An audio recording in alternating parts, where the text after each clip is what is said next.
Blangkon adalah penutup kepala tradisional dari Jawa yang kaya akan sejarah dan makna. Diperkirakan muncul pada abad ke-17, blangkon melambangkan status sosial dan identitas budaya. Terbuat dari kain batik, blangkon juga mencerminkan keahlian pengrajin lokal. Dalam konteks budaya, blangkon sering dipakai dalam upacara adat, menggambarkan kedalaman spiritual dan keharmonisan dengan tradisi. Dengan desain yang beragam, blangkon bukan hanya aksesori, tetapi juga simbol kebanggaan dan warisan budaya yang mendalam. Warunge Blangkon Kang Haryo, sebuah rumah pengrajin blangkon yang terletak di Sido Arum, Godean, Sleman, Yogyakarta. Didirikan pada tahun 90-an, tempat ini telah menjadi saksi bisu perjalanan panjang seni tradisional blangkon.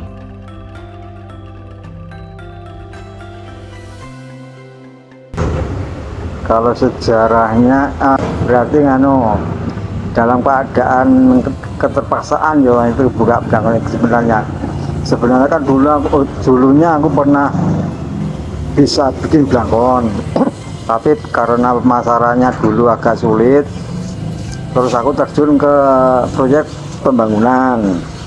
Setelah berjalan sekitar 8 tahun atau 9 tahun karena sakit paru-paru, masuk rumah sakit 2 kali, kemudian kan sudah hampir 7 bulan nggak kerja gitu loh, nggak mulai sakit itu nggak kebangunan nggak kerja, di rumah saja gitu loh, di rumah saja.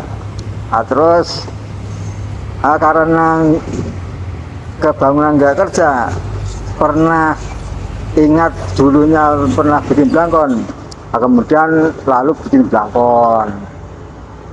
Waktu itu pun karena lama nggak kerja, ditawarin apa tuh, jaga toko olahraga, karena Pak Kajinya ya sedikit orang kaya.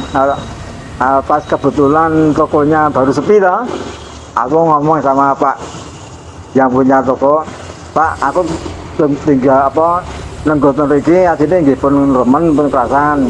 Tapi mboten nonton TV ini, mboten radio ini, kula ngangut kan lho. Nek diparengke kula jeneng kalih nyanyi double blangkon. Setelah itu kan diperbolehkan. Kemudian setelah aku keluar dari jaga toko, aku baru mendirikan blangkon sendiri di rumah.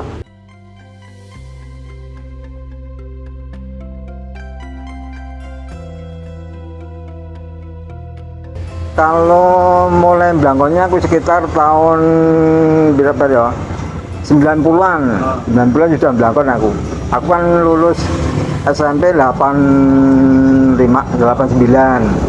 Terus tajung blangkon sekitar tahun 95 atau 94, lalu keluar blangkon ke proyek.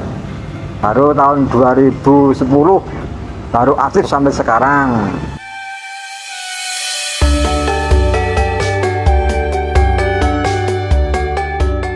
Kalau dari kecil aku tahunya baru blangkon Jogja toh.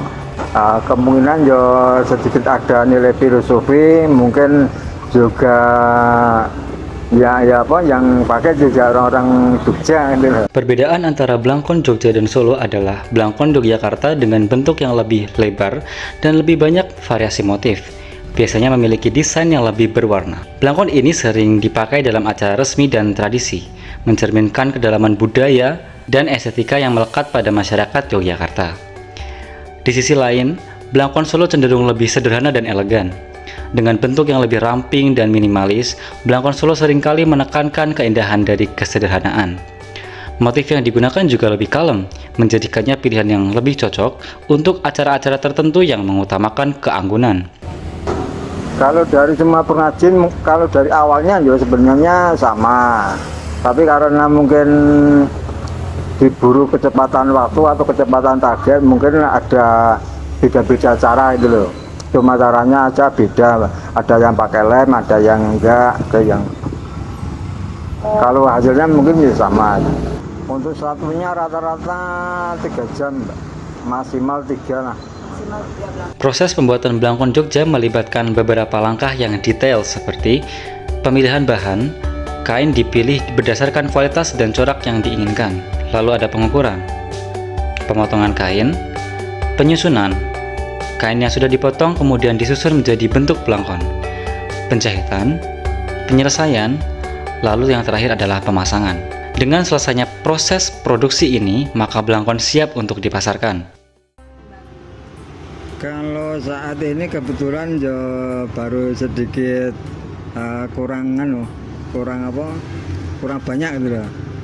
Terutama kalau kemarin sebelum COVID itu memang pemasaran bagus, tapi setelah COVID kan sudah otomatis menurun.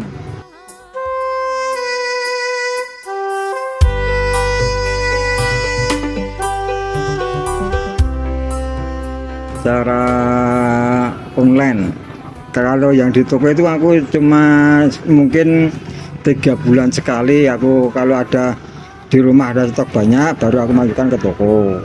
Kalau pesanan menerima pesanan, juga menerima jasa buat. Kemarin baru aja kirim dari Malang, ini nunggu bahan dari Lombok.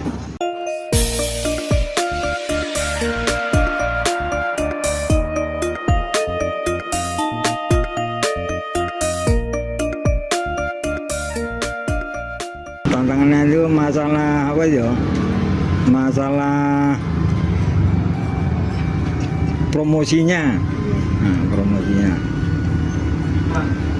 kurang begitu bisa mengikuti cara promosi di medsos, kurang bisa gitu loh.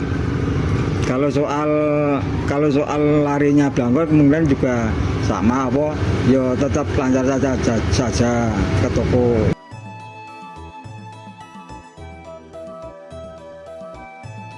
Kalau soal harga aku paling murah itu 60.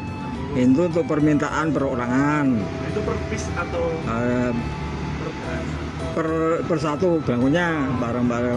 Kalau untuk dijual lagi paling murah 50. Tapi ada batas, minimalnya gitu loh. Misalnya 10 atau 15 itu aku bisa kasih harga 50. Kalau yang lebih tinggi 100 aku jualnya. Kalau jualan ecer bisa 120, tapi untuk kulakan 100 bisa. Paling tinggi aku baru sampai 150. Harapan kita cuma inginnya para pemuda, para warga semua tetap melestarikan budayanya sendiri gitu loh. Biar semua pengrajin belangkon juga pengrajin lainnya tetaplah berjalan supaya ada budaya yang tetap dilestarikan. Pelestarian pengrajin belangkon menunjukkan pentingnya menjaga warisan budaya dan kerajinan tradisional. Belangkon bukan hanya sekedar aksesori, tetapi simbol dan identitas dan tradisi masyarakat Jawa. Meningkatkan kesadaran ini, pelestarian belangkon dan pengrajin yang membuatnya dapat lebih terjamin keberlanjutannya.